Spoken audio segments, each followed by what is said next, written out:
About half an hour's drive south of Mexico City, among the wetlands of a region known as Xochimilco, there is a small peninsula the locals call La Isla de las Muñecas. Having become something of a tourist attraction, there are a handful of boatmen willing to ferry visitors to the island for a small fee. Yet there are others whose superstitions regarding the island run so deep that only a king's bounty would get them to consider it. Yet it's nothing in the water that scares them, nothing that stalks through the lush green swamplands of Xochimilco. What scares them is in the trees. La Isla de las Muñecas is part of what's known in Mexico as chinampa. A chinampa is a traditional indigenous method of agriculture in which crops are grown on small rectangular areas of fertile arable land on the shallow lake beds of the Valley of Mexico. They are built up on wetlands of a lake or freshwater swamp, the purpose being to ensure optimal moisture retention. By the 1950s, La Isla was owned by a man named Don Julian Santana Barrera. Don Julian made his living by using the land to grow fruits and vegetables before carting them off and selling them at the local market. When the day's work was done and his produce was sold, Don Julian would often pick up a bottle of pulque, a milky alcoholic beverage made from the fermented sap of agave plants, then head back to his land to relax. One day, after tending to his fruit trees, Don Julian sat by the banks of Lake Texulio, drinking a bottle of pulque. He was just about to doze off in the evening warmth when he suddenly heard a little girl scream, "I want my doll." This was followed by some splashing in the water nearby, but being too tired and drunk to check what was happening, Don Julian did not intervene. When he woke up some time later, Don Julian got up from his resting spot, then headed back towards his home. That's when he spotted something floating at the lake's edge. It was the body of a little girl, and her doll was nowhere to be seen. The girl's death caused immense grief for the local neighborhood, and although Don Julian was racked with guilt, he kept his mouth shut as to not draw his neighbor's ire.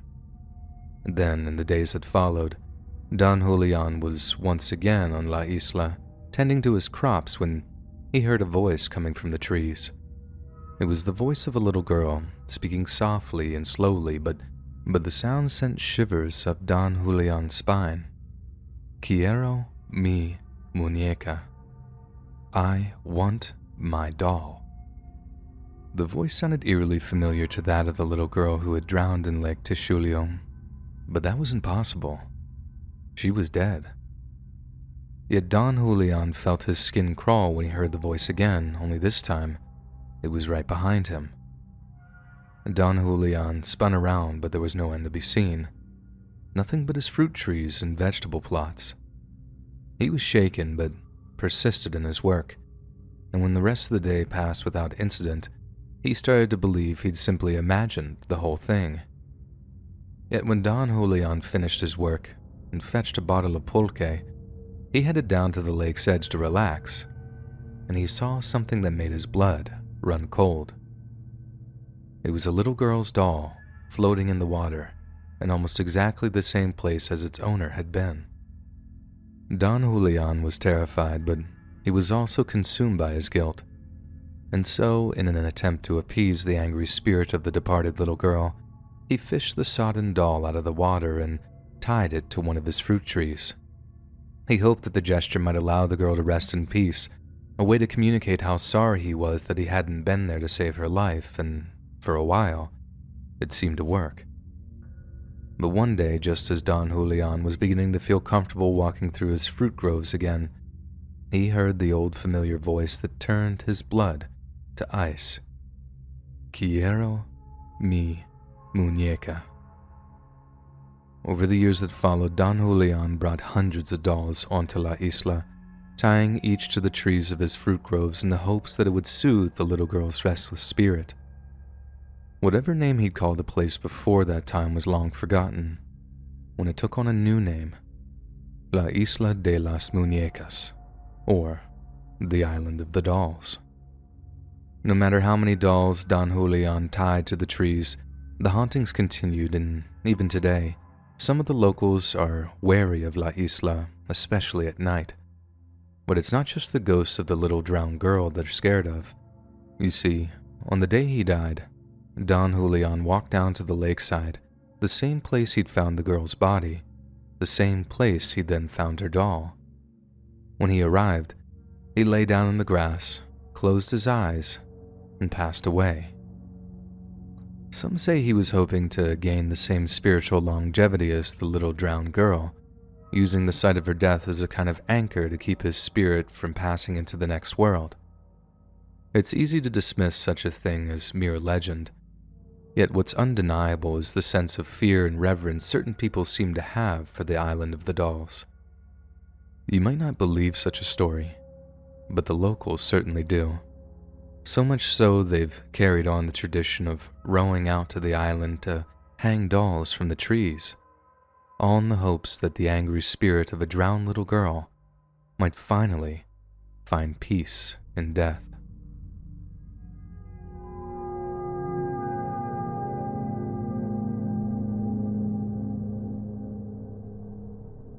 This, the Sedlec Ossurary, a Roman Catholic chapel located beneath the cemetery Church of All Saints in the town of Sedlec in the Czech Republic.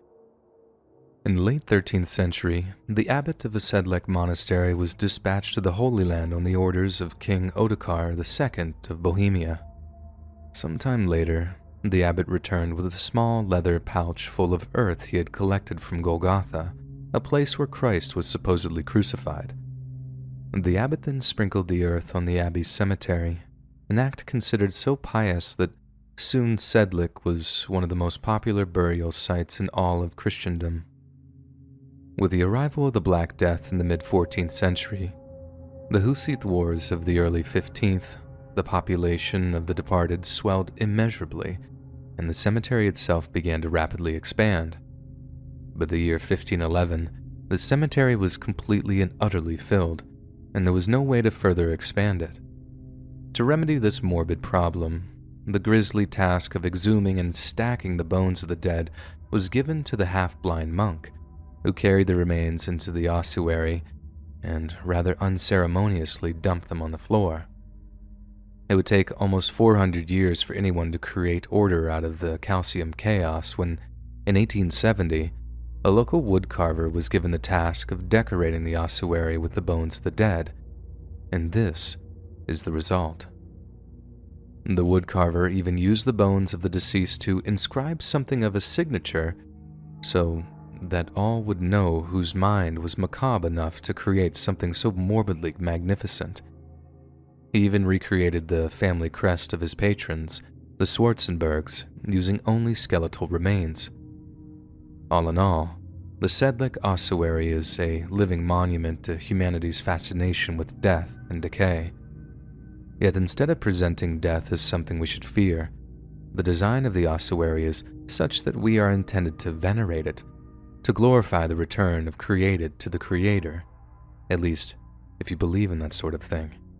If you don't, well, the Sedlec Ossuary comes to resemble something from one of your worst nightmares. A charnel house created from the bodies of the long since departed.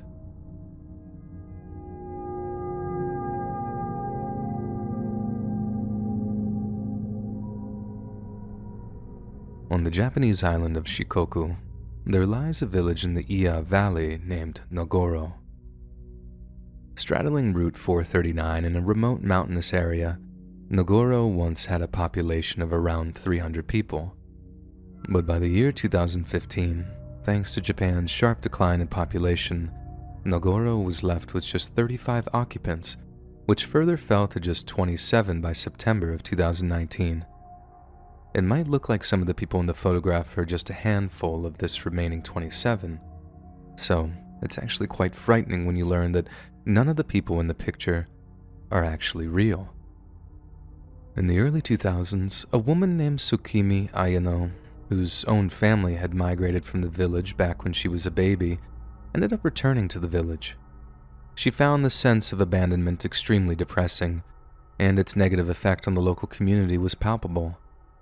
So, in order to combat this sense of crushing loneliness, Tsukimi began a very bizarre endeavor. She began making very lifelike scarecrows, some of which resembled deceased or departed residents, which she then placed around various spots around Nagoro to give the impression that the village is inhabited. Over the years, Tsukimi had created more than 400 different scarecrows, and her efforts have inspired others to do the same. The village's elementary school shut down way back in 2012, but it too contains a large number of lifelike scarecrows. In one classroom sits 2 dolls created by the last 2 students to attend the school before its closure. The students even dressed these scarecrows in their own clothes to give them an even deeper sense of connection. Other more prominent groups of scarecrows include 3 men sitting at the base of a telephone pole on the outskirts of the village, a man fishing in the river, a group in a bus shelter, and utility workers performing road work.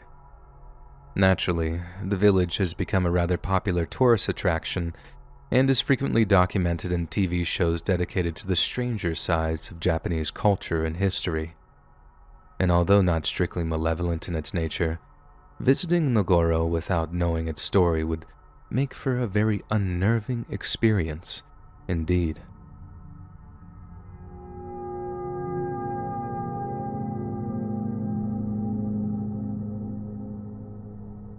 On the northern coast of Massachusetts lies one of the oldest known cemeteries in the United States. Built shortly after the area was settled in 1626, those who call the place home wish to give it a pious, pleasant name based on the Hebrew word for peace. The name they chose was Salem. The Puritan colonists of late 17th century America were a deeply superstitious people. They believed in a very literal interpretation of the Bible, which included the physical manifestations of the devil. In other words, they believed Satan could have a very real and very tangible effect on their lives, one facilitated by certain earthly representatives known as witches.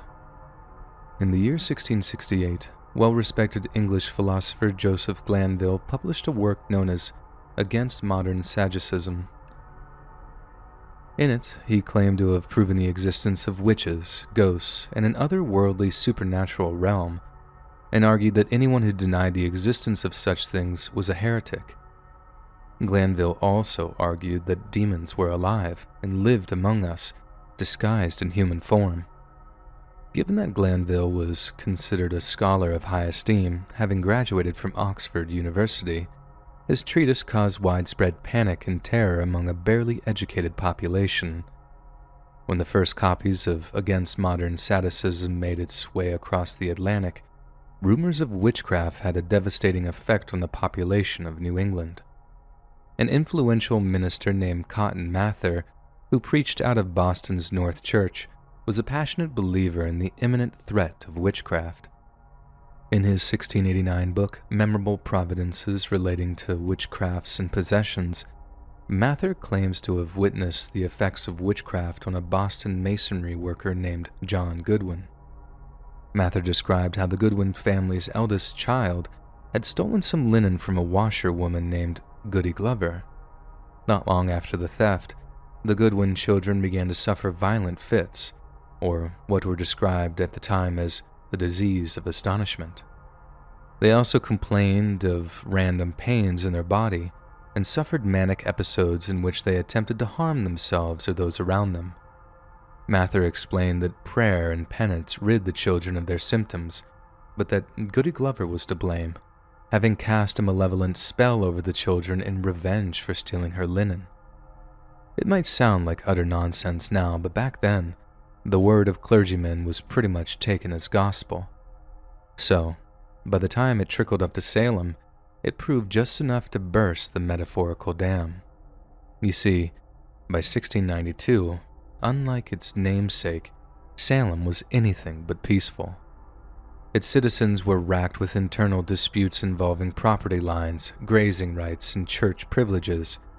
Inter-family feuds were commonplace, and even Salem's neighbors remarked that its occupants were particularly quarrelsome. Historians have suggested that the situation in Salem made some sort of conflict inevitable. but the tension eventually boiled over so violently and bizarrely that it would go down in history as one of the most horrifying incidents of mass hysteria. This is the story of the Salem witch trials. In mid-February of 1692, 9-year-old Betty Paris and her 11-year-old cousin Abigail Williams were stricken by an unknown malady. They began to suffer fits that were described as beyond the power of epileptic fits or natural disease, which included violent outbursts, speaking in tongues, contorting themselves into strange, uncomfortable positions, and sudden random pains that felt like they were being pricked with a sharp pin.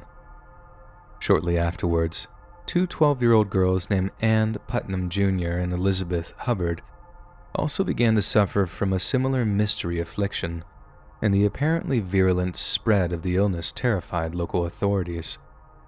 They quickly arrested 3 women, Sarah Good, Sarah Osborne, and a Caribbean slave girl named Tituba. Sarah Good was a poor single woman who was accused of being a witch purely on the grounds that she rejected the Puritan way of life, and was formally accused of scorning children instead of leading them toward the path of salvation. Sarah Osborne was accused because she eschewed early morning church services, and given that she was trying to control her son's inheritance from a previous marriage, authorities believed it motivated her to resort to witchcraft. Tituba received the most spurious accusations, as it was said that all she had done was entertain the children with a few tales of witchcraft and enchant from a book called The Hammer of the Witches, which has since been described as the ultimate compendium of demonic literature from the 15th century. How Tituba, a West Indian slave girl, came to know of such a work is quite frankly impressive, but the fact remains that this was seen as nothing but evidence of her guilt. The 2 women were brought before the local magistrates on March 1st of 1692 and were questioned for several days before being held in a nearby jailhouse. Just a month later, 3 others were accused of practicing witchcraft and were promptly arrested. These were Martha Corey and a woman named Rebecca Nurse. It turns out that Martha Corey was only arrested because she expressed skepticism over the credibility of the afflicted girl's stories. But instead of keeping an open mind, local authorities took her skepticism as a sign of guilt. The townsfolk found the charges against Martha Corey and Rebecca Nurse to be deeply disturbing, because both Martha and Rebecca were full covenanted members of the town's church. If such highly regarded members of the community could be witches, then anybody could be a witch. This led to the 4-year-old daughter of Sarah Good being formally accused of witchcraft, and the magistrates actually forced a baby to take the stand. Such was the pure insanity of the times. Within a week, the confessions began. 3 women named Abigail Hobbs, Mary Warren, and Deliverance Hobbs all confessed to practicing witchcraft and began naming what seemed like random townsfolk as accomplices. A whopping 14 arrests occurred in the days that followed, and additional warrants were issued for almost 40 other people. The conditions in the jailhouse were so poor that on May 10th of 1692, one of the accused actually died whilst in custody. Sarah Osborne was buried before she could ever be acquitted, and we can only imagine the anguish she felt in the hours before she passed. The investigation was zealous, to say the least, and literally hundreds of people passed through a terrifying haphazard system of interrogations in which the illogical arguments and even torture were commonplace. Even Cotton Mather, the witch-fearing preacher of North Boston, expressed concern over the intensity of the proceedings. He wrote a letter to members of his congregation shortly after Sarah Osborne died. One passage reads, "Do not lay more stress on pure spectral evidence than it will bear. It is very certain that the devils have sometimes represented the shapes of persons, not only innocent, but also very virtuous. Though I believe that the just God then ordinarily provides a way for the speedy vindication of the persons thus abused." In a nutshell, even Mather thought they were flogging a judicial dead horse, and this was a man with a lot to gain from promoting the idea of witches being present in the region. June of 1692 saw the first execution. Bridget Bishop's case was the first to be brought before the grand jury, who endorsed all indictments against her. Bridget was known to be a rather eccentric figure who eschewed the Puritan lifestyle in favor of what were referred to as odd black costumes. At her trial, Bridget was asked a series of bizarre and disparate questions, such as why her coat was cut in a certain way or why she chose to live in an immoral lifestyle. Her denials and pleas for mercy were basically ignored, and she was convicted of witchcraft that very same day. Just over a week after her trial, Bridget was executed by hanging. There seems to have been a moment of hesitance following Bridget's hanging as the court adjourned for almost 3 weeks while it sought advice from higher authorities. Some of their collective response reads as follows and was penned by Cotton Mather himself. The afflicted state of our poor neighbors that are now suffering by infiltrations from the invisible world, their condition calls for the utmost help of all persons. With all thankfulness we acknowledge the success which the merciful God had given us to detect the abominable witchcrafts which have been committed in the country, and we pray that the discovery of those mysterious and mischievous wickedness may be perfected. But we also judge that there is need of a very critical and exquisite caution, lest Satan get an advantage over us. Mather also urged caution in future investigations, probably as a way of avoiding the conviction of innocence. However, he was also quick to recommend a speedy and vigorous prosecution for the detection of witchcraft. In other words, despite a warning to be diligent, the Salem witch trials were given the green light to root out Satanism and witchcraft in their community, and they did so with violent fervor. On August 19, 1692, Martha Carrier, George Jacobs Sr., George Burroughs, John Willard, and John Proctor were all put on trial, then executed by hanging. Robert Califf, a Boston cloth merchant, happened to have witnessed the execution and wrote the following in his journal. Mr. Burroughs was carried in a cart with others through the streets of Salem to execution. When he was upon the ladder, he made a speech that insisted on his innocence, with such solemn and serious expressions as were to the admiration of all present. His recitation of the Lord's Prayer was so well worded and uttered with such composedness, as such fervency of spirit, that it was very affecting and drew tears from many. The accusers said the devil stood and dictated to him, and as soon as he was hanged, Mr. Cotton Mather addressed the people, saying that the devil often had been transformed into the angel of light, and did not be fooled by Burroughs' apparent piousness. This did somewhat appease the people, and the executions went on. What's particularly disturbing about this execution is that the witch hunters of New England had previously declared it was impossible for a practicing witch to recite the Lord's Prayer. Then, when a number of the accused were able to do so, the authorities simply moved the goalposts, claiming that their ability to do so was evidently a trick of the devil. In evidence, there was no way to prove your own innocence.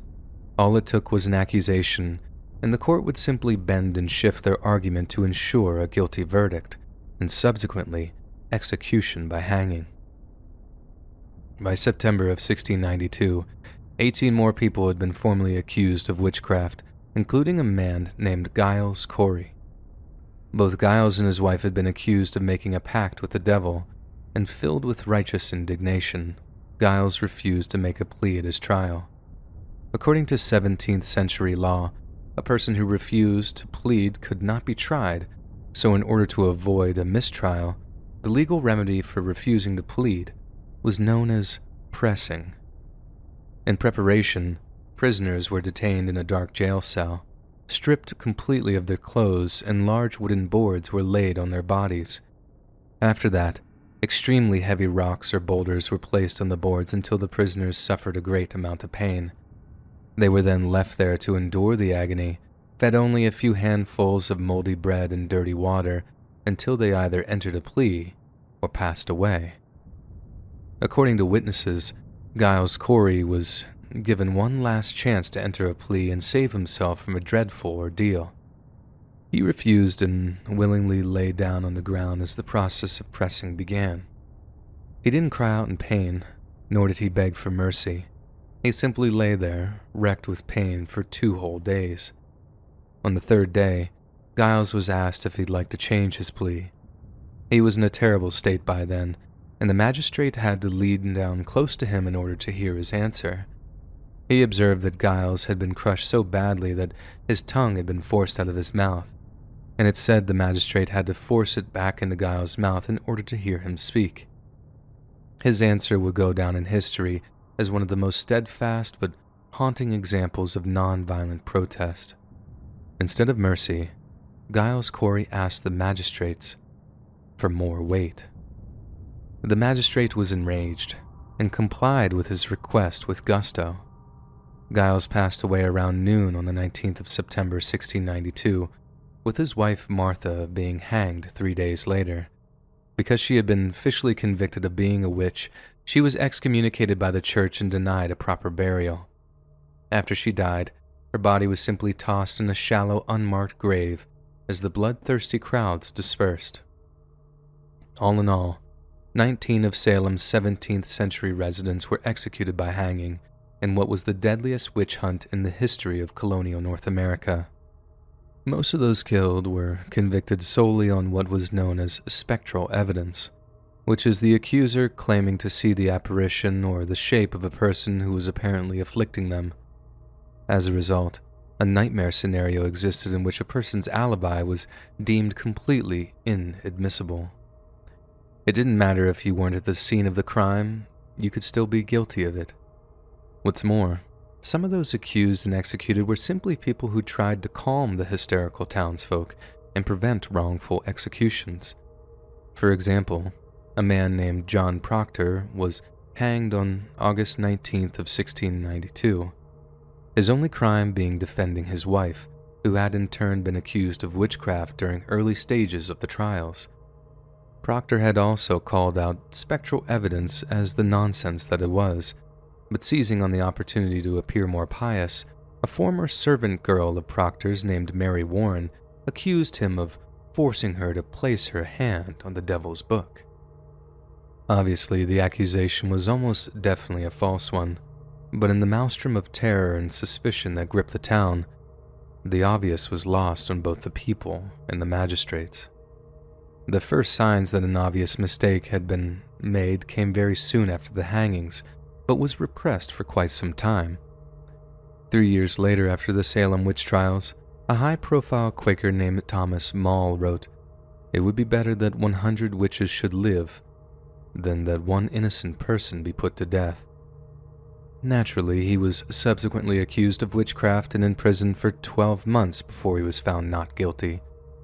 Yet, by the time he was released, the General Court of Boston all but admitted its grave error of judgment when it ruled that there would be a day of fasting, quote-unquote, referring to the late tragedy raised among us by Satan and his instruments, end quote. John Hale, a minister who was present at many of the proceedings, would later poetically admit, quote, "Such was the darkness of that day, the tortures and lamentations of the afflicted, and the power of former presidents, that we walked in the clouds and could not see our way." By February of 1703, members of the Church of Salem voted to reverse the excommunication of Martha Corey. 3 years later, Ann Putnam Jr., one of Salem's most zealous and active accusers, publicly asked the townsfolk to forgive her, claiming she had not acted out of malice, but had been deluded by Satan into denouncing innocent people. In May of 1709, 22 people had been convicted of witchcraft, or whose relatives had been convicted of witchcraft, presented local authorities with a petition in which they demanded both a reversal of convictions and compensation for financial losses. It took 2 years to receive justice, but in December of 1711, the local governor would elect almost £600 to be divided among the survivors. That's only about $67,000 in today's money. Yet although there had been some degree of financial restitution, and the affected families were assured that their relatives were martyrs, the emotional accounts of those who suffered were far from closed. There are numerous memorials and museums dedicated to the Salem witch trials, But that didn't stop Salem's residents from fearing otherworldly reprisals in the years that followed. For example, the ghost of Giles Corey is said to appear, walking his graveyard to signal an impending disaster, like when he was said to have appeared the night before the Great Salem Fire of 1914. Who held the title of Sheriff of Essex County was also said to have suffered from something known as the Curse of Giles Corey, as numerous sheriffs have either died or resigned as a result of heart or blood ailments. It's also very disturbing that humanity doesn't seem to have moved on all that much since the late 17th century. We're just as prone to hysteria, just as likely to believe false accusations based on pre-existing prejudices, and just as likely to value the wild and baseless claims of children over educated adults. Perhaps as long as there are human beings inhabiting the earth, they'll always seek to hunt out the witches among them, no matter what form they take, or if they even exist at all.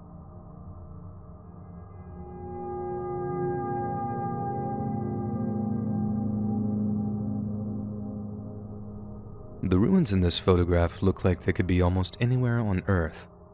The stone foundations are strongly reminiscent of the remains of Pompeii, and the stone columns wouldn't look too out of place holding up the Acropolis. And you might be surprised to learn that the ruins are actually in mainland China, and they were built thousands of years after Rome or Sparta held sway over the Mediterranean. It's also fitting that such an unremarkable structure be given an unremarkable name, that of the disarmingly dull Unit 731. But what happened in Unit 731 was anything but unremarkable, and it's no exaggeration to say what occurred there in the mid-20th century was a living nightmare. On the 18th of September 1931, the Japanese invasion of Manchuria began. A large area of northeastern China, Manchuria primarily consists of the three provinces of Heilongjiang, Jilin, and Liaoning, and just like today, China dwarfed its much smaller Japanese neighbors, much to their chagrin. Invoking the Japanese underdog spirit of Gekko Kujo, a small force of just 500 Japanese soldiers took on a much larger force of 5,000, and their victory marked an almost spontaneous, wider invasion of the region. In February of 1932, the Japanese declared themselves victorious, establishing complete control over the newly named puppet state of Manchukuo.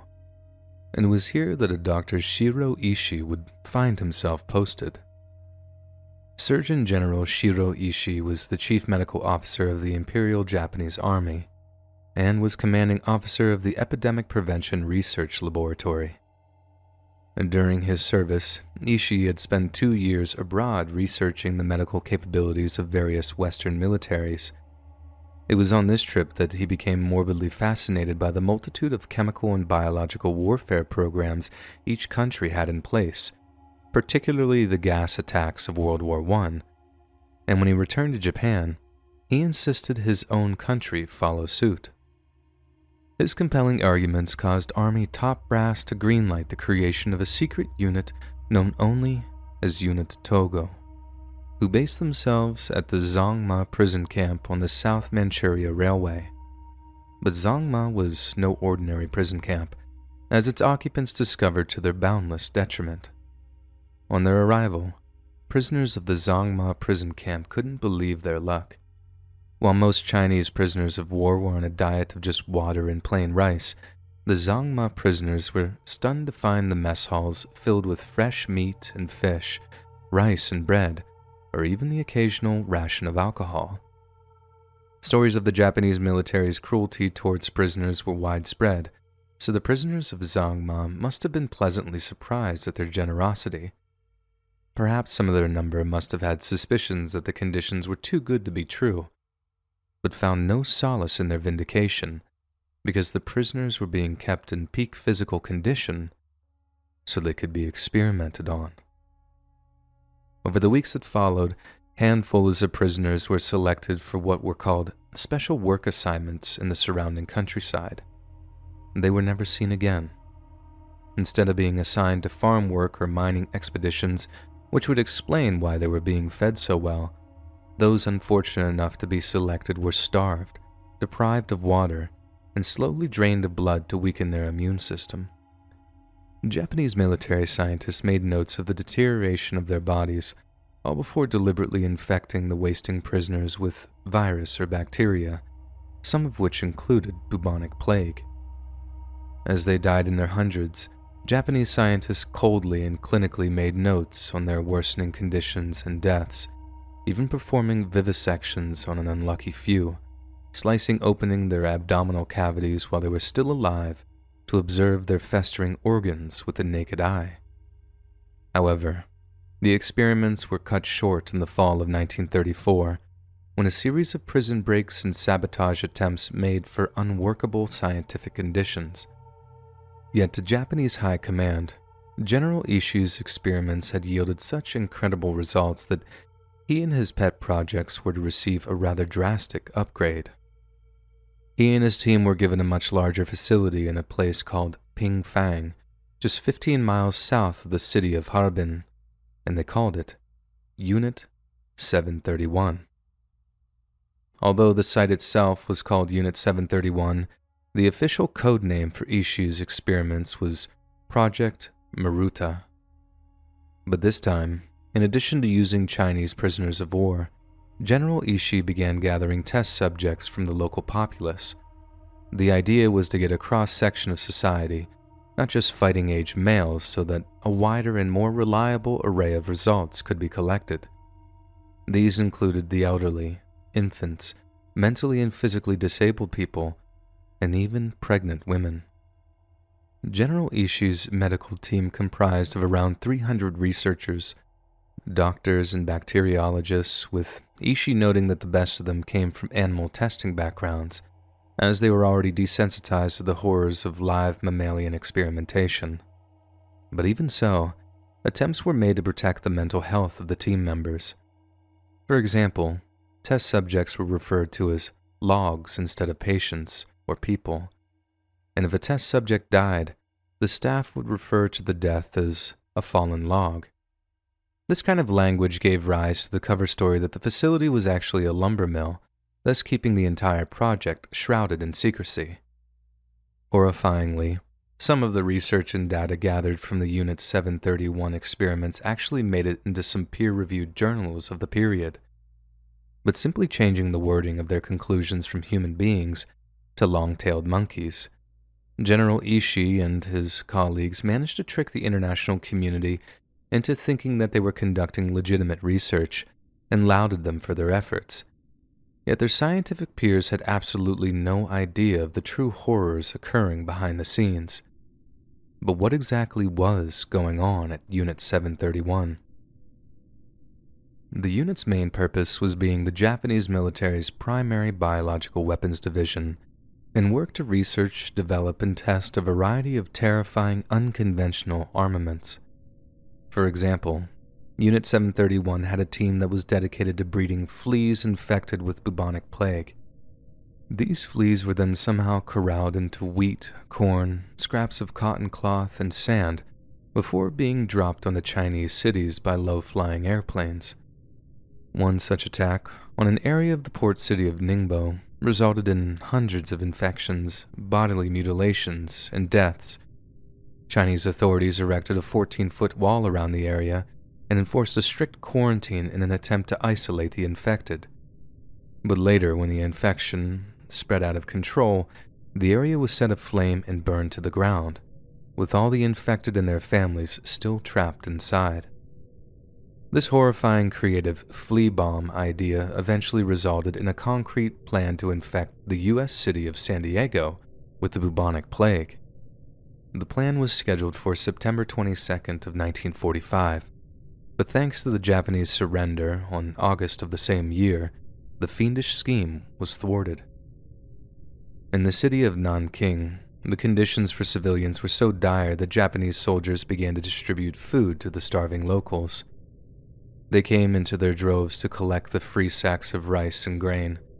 The operation originated in the bowels of Unit 731, and the food was infected with paratyphoid germs. Researchers were said to be ecstatic when a massive outbreak killed 10,000 Chinese civilians, but the bacteria spread so rapidly that it even managed to find its way into the water supply of the local Japanese garrison. Almost 2,000 Japanese soldiers died as a result of the outbreak, but instead of a court-martial, General Ishii got away with little more than a slap on the wrist. The fact was, by using such diabolical biological weaponry, Japan stood a chance of toppling much larger foes. They could subdue all of China in a matter of months with a few well-placed flea bombs. After such a cataclysmic demonstration of their power, the British would surely give up their Southeast Asian holdings without a shot being fired in anger. Then, the Japanese would turn their sights on other foes, such as the United States. As for the human experimentation that occurred on site at Unit 731, the list reads like a catalog of horrors. Prisoners were tied to stakes before being used to test hand grenades, which were positioned at various distances and angles to measure their effect. The Japanese also tested both flamethrowers and napalm bombs on innocent Chinese civilians, and certain unfortunate victims were repeatedly bayoneted to gauge what constituted a killing blow. Some of these Chinese prisoners were lucky enough to survive the blasts, and Japanese doctors then nursed them back to health in order to determine the most effective method of treatment. Some of these same survivors ended up right back in the testing chamber, only to find the explosive charge located much, much closer to them. In other experiments, innocent people were deprived of both food and water to measure how long it took someone to die of complete deprivation. Other prisoners were locked inside of low-pressure chambers, forced to remain inside until their eyes burst from their sockets. Some prisoners were subjected to horrific third-degree burns, simply so scientists could study the relationship between temperature, burns, and the subsequent mortality rate. It might sound ludicrously cruel, but there is ample evidence to suggest that certain Chinese prisoners were hung upside down, with researchers being fascinated when they began to inexplicably pass away from prolonged periods of suspension. Other prisoners were crushed to death with heavy objects to measure how much force it took to kill someone. Some were electrocuted to death to measure fatal voltages. Japanese scientists actually spun innocent Chinese civilians in centrifuges to see how much G-force a person could handle until they expired. Some were injected with animal blood or sea salt. Others were exposed to lethal doses of X-rays until their organs literally cooked in their bodies. To study the effects of untreated venereal diseases, male and female prisoners were deliberately infected with syphilis and gonorrhea, then were observed as they slowly succumbed to the symptoms. The scientists of Unit 731 even experimented by injecting prisoners with pufferfish venom, causing almost instant respiratory failure. They also experimented with heroin, measuring the amount that constituted an overdose in the hopes that it might be used as a deadly weapon. And in a scheme that sounded like something out of a bad spy movie, the Japanese actually planned an ecological attack on the United States, one that would come in the form of bombing farmland with Korean bindweed seeds. Korean bindweed is an invasive species in the United States, and in 1998, it was responsible for more than $370 million in crop losses in North America alone. What's more, certain animals can develop photosensitization after ingesting Korean bindweed, basically meaning they become allergic to sunlight. It sounds like some supervillain harebrained scheme, but a well-executed ecological attack on the American farmland could be nothing short of devastating, and the effort represented a secretive but serious threat to American citizens. One of the largest and longest-lasting projects that took place at Unit 731 was the study of blood loss and its effect on the body. Certain prisoners were strapped down to tables before having massive amounts of blood drained from their bodies.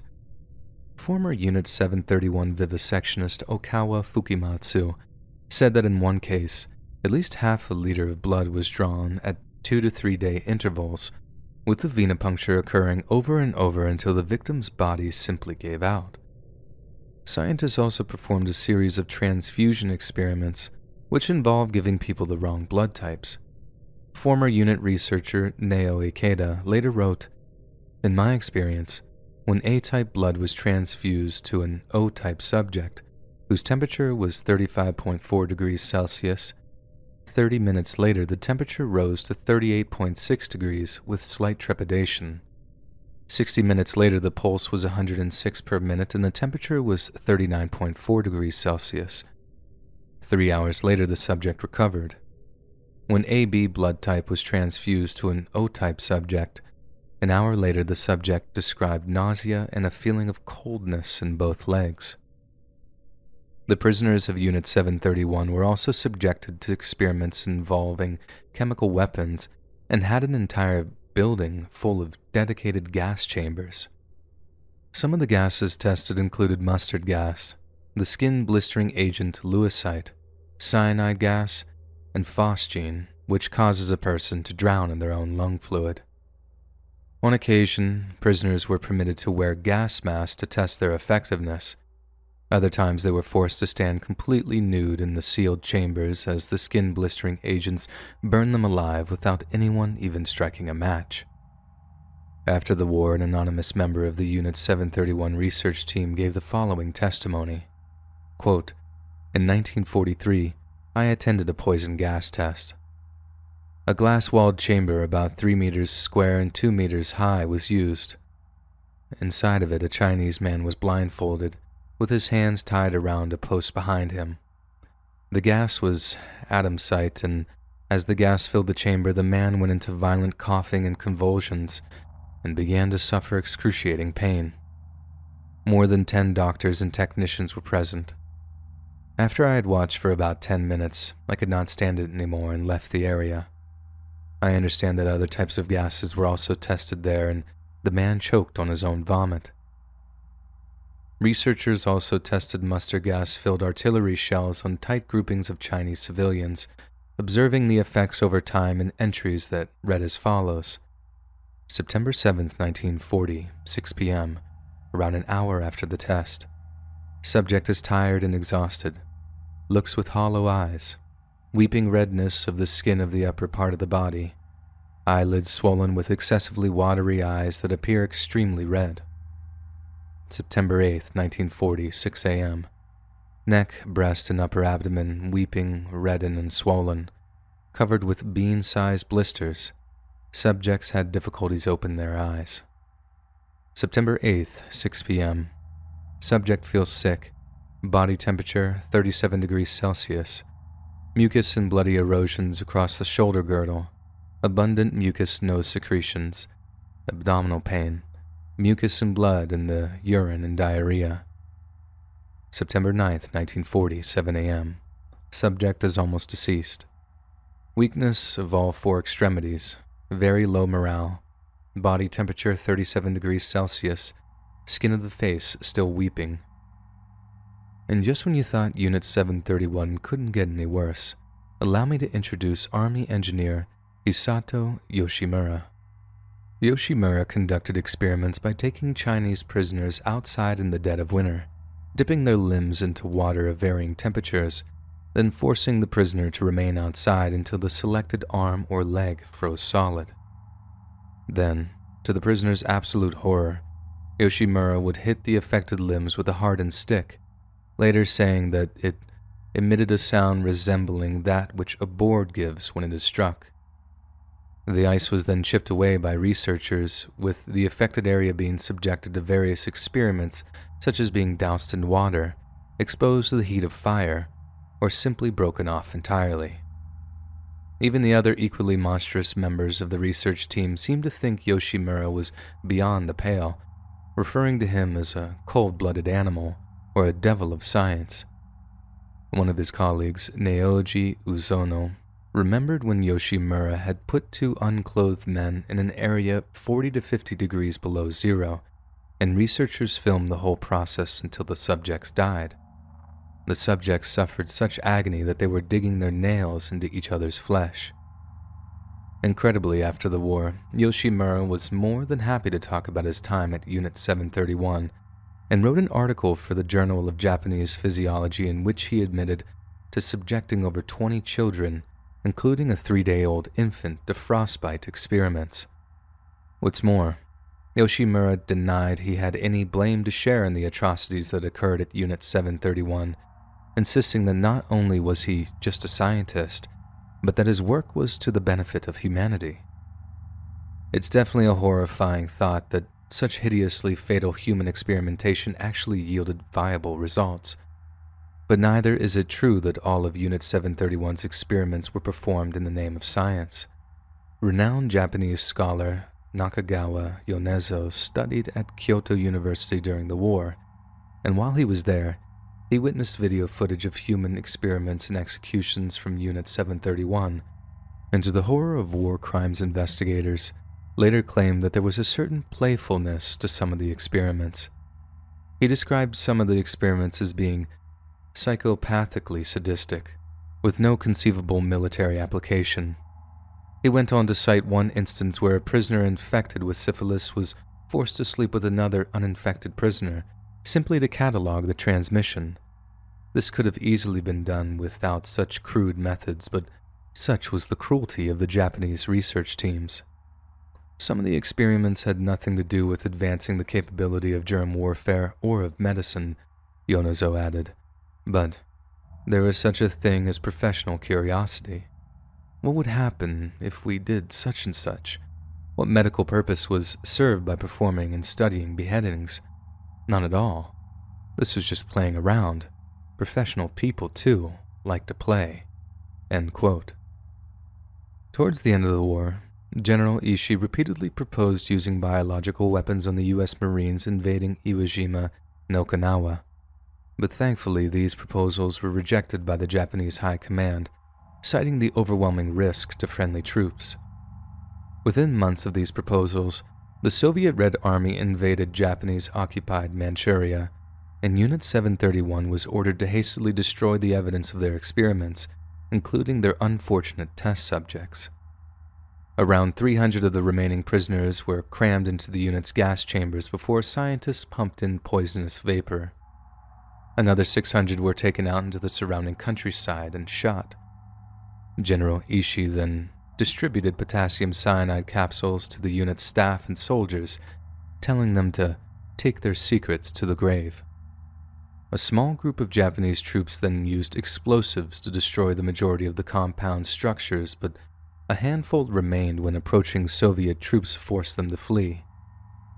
Following the Japanese surrender, when General Douglas MacArthur learned of Unit 731's existence, struck a deal with a Japanese scientist that had worked there. Give us your research, and we'll give you immunity. Their reasons for doing so are extremely complicated and convoluted, and actually included pressure from the wider scientific community, but the primary reason was to prevent the Soviet Union from acquiring valuable data on biological and chemical weapons. It was believed that much of the data acquired from Unit 731 would provide cutting-edge insight into certain fields of military research, but when U.S. scientists got their hands on the research, many noted that it was crude, ineffective, and amateurish, with several researchers noting that many of the experiments were a sick parody of scientific endeavor. Almost all of us recognize the word Auschwitz when we hear or read it. It's become a synonym for the pointlessly insane slaughter of innocents. But very few of us would recognize the name Unit 731, nor have many people heard of the atrocious experiments that were committed there. This is in no small part due to the overwhelming attention that the German death camps received, and rightfully so. They were a nightmare all unto themselves. But while the likes of Auschwitz were geared to slave labor and mass execution, Unit 731 has an overarching theme of grotesque experiments and mad scientists. They weren't so much trying to kill people, as they had a cold indifference as to the fate of their subjects. Remember, some were even given medical treatment following their ordeals, only to be sent right back into the experimental meat grinder once they were fit enough. Auschwitz and Unit 731 are equally horrifying. There's no placing one over the other, but Unit 731 is a different kind of horrifying, a new kind of horrifying, one that I'm sure will stick with us all for quite some time.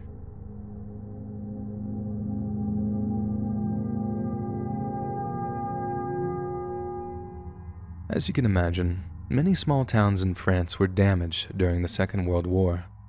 Most were slowly rebuilt in the post-war years, but there was one that was never, ever touched. This is Oradour-sur-Glane. Early on the morning of June 10, 1944, SS Sturmbannführer Adolf Dickmann was approached by two French collaborators who claimed that a Waffen-SS officer was being held prisoner by the resistance in a nearby village named Oradour-sur-Glane. Later that day, Dickmann's troops sealed off Oradour-sur-Glane and ordered everyone within to assemble in the village square to have their identity papers examined. The women and children were locked in the church, and the men were led away to 6 barns and sheds.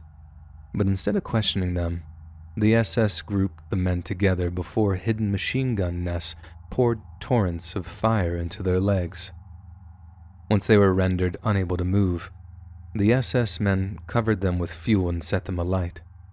In total, 190 innocent Frenchmen were murdered that day. The SS men then proceeded to the church and placed an incendiary device behind it. Once it was ignited, the village's women and children tried to escape through the doors and windows. Those that managed to find a way out were shot by the SS. Almost 250 women and just over 200 children died in the attack, with the sole survivor being a 47-year-old woman named Marguerite Rofanche. She'd escaped through a rear sacristy window, followed by a young woman and child.